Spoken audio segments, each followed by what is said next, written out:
माँ भारती के चरणों में प्रणाम करते हुए माँ भारती के अमृत पुत्रों में से एक स्वामी विवेकानंद जी को प्रणाम करते हुए, जिन्हें मैं गुरु धारण करता हूँ और साथ ही साथ जो मेकर्स ऑफ इंडिया और मेकर्स ऑफ अमेरिका में से एक माने जाते हैं, उन्हें प्रणाम करते हुए आप सबके इस गुरु माता पिता को प्रणाम करता हूँ। बच्चों, आपको ढेर सारा लाड़ प्यार और सभी लोगों को सुबह की राम राम। स्वामी विवेकानंद जी को सभी लोग शिकागो से जानते हैं और ये गलतियां हम बार बार दोहराते हैं। यह गलती इसलिए हम करते हैं क्योंकि हमें अपने इतिहास पर गर्व नहीं है, या हमें अपने इतिहास का पता ही नहीं है, हमें अपनी संस्कृति पर गर्व ही नहीं है। इसलिए जो पश्चिम से आता है, चाहे वो कोई सिद्धांत हो या कोई व्यक्ति, वो हमारे सिर पर चढ़कर बोलता है बस। लेकिन स्वामी विवेकानंद जी ने शिकागो में जो किया, वह उस प्रशिक्षण का नतीजा था जो उनको अपने गुरु से और अपनी मां से मिला था। ट्रेनिंग ही किसी व्यक्ति को बेस्ट बनाती है, हमेशा याद रखिए। इसलिए आज के दिवस पर मैं स्वामी विवेकानंद जी और उनकी मां भुवनेश्वरी जी के संबंधों की विशेष चर्चा आपसे करना चाहूंगा, इस संदर्भ में कि आप अपने बच्चों के लालन पालन में इन बातों का ध्यान रखें और अपने बच्चों को बनावें विलक्षण। मां भुवनेश्वरी जी ने जो सबसे पहली बात की थी स्वामी विवेकानंद जी को, या नरेंद्र को विलक्षण बनाने के लिए, वह यह है कि उन्होंने अपने बच्चे के क्रियाकलापों को बहुत गहराई से समझा ना। इससे पहले मुझे आपको एक और बात बतानी जरूरी है। उन्होंने गर्भधारण करने से पूर्व शिव जी की उपासना की और गर्भावस्था के दौरान उन्होंने न रामायण का पाठ छोड़ा, न शिव जी की उपासना। यहां से शुरू करते हैं। इसलिए जो माताएं हैं, जिन्हें माता भी बनना है, वो हमेशा याद रखें, कोई एक जप, कोई एक पूजा, वो आपके लिए बेहद आवश्यक है।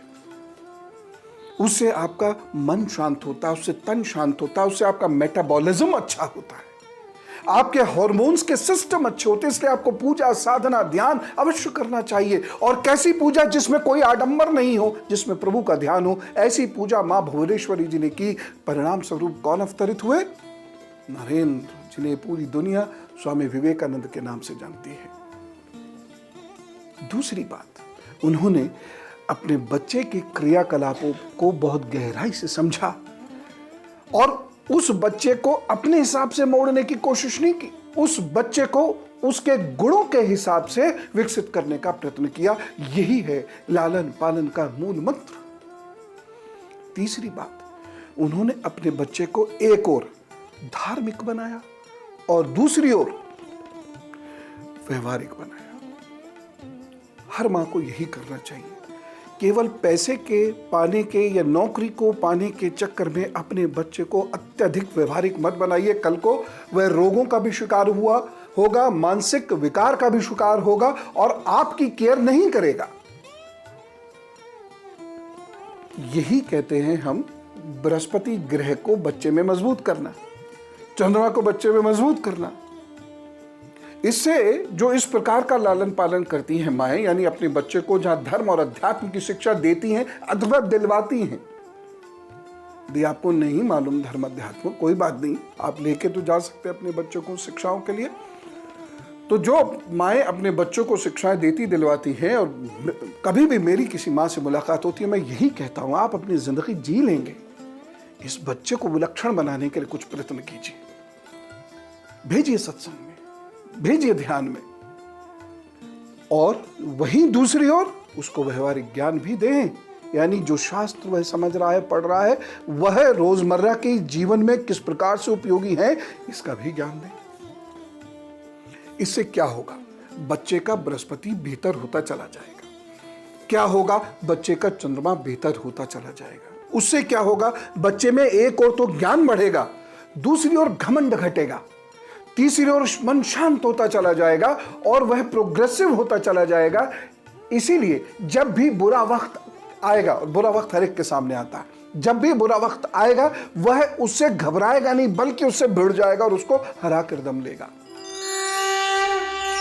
आज बच्चों को स्वामी जी के द्वारा दिया गया एक बड़ा विशेष मंत्र सीखना है, पूरी जिंदगी बदल जाएगी आपकी, तय बात है। आज हम मोबाइल पर बच्चों बहुत डिपेंड कर रहे हैं। एक तो ये डिपेंडेंस ख़त्म कीजिए और चीज़ों को याद रखने की कोशिश कीजिए। दूसरी चीज़, हम रिकॉर्डिंग करते हैं हर चीज़ की, ये हमारे दिमाग को कमज़ोर कर रहा है। इससे पीछा छुटाइए और एकाग्रचित्त होकर काम कीजिए। कैसे? गहरी सांस लीजिए, छोड़िए, मानसिक रूप से ओम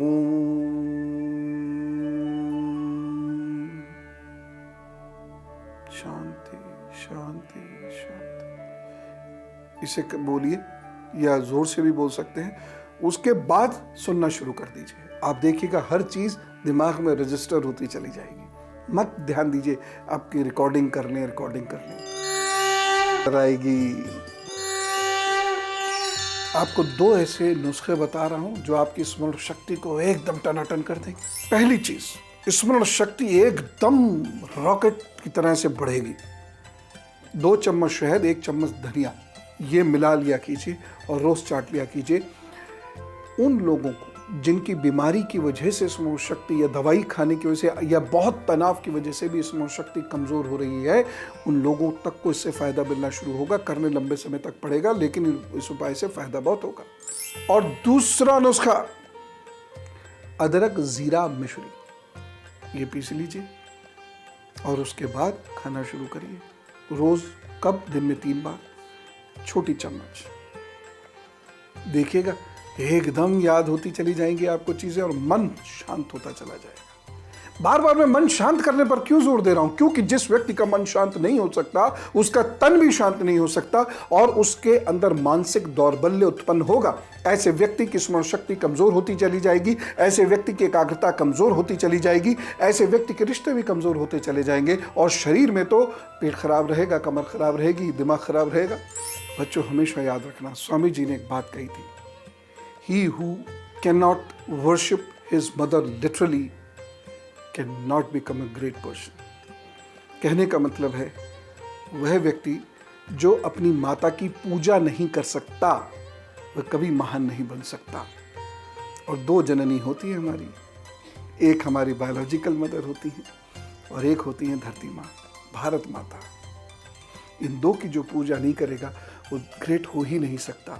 और ज्योतिष की दृष्टि से सीधी सी बात है, चंद्र बृहस्पति उस व्यक्ति का इतना मजबूत हो जाता है कि भाग्य की हर बाधाओं को वो मात देता हुआ, चाहे कुंडली में कितना भी खराब भाग्य क्यों ना हो, लेकिन जो बच्चा अपने माता की पूजा करता है वो भाग्य की सारी बाधाओं को मात देता हुआ एक अच्छी स्थिति जरूर हासिल करता है। ये बात तय है, अपने 30 वर्ष के अनुभव से बता रहा हूं। पुनः स्वामी जी को प्रणाम करते हैं और आप सब लोगों को ढेर सारी शुभकामनाएं देते हुए चलो, राम राम, नमस्कार।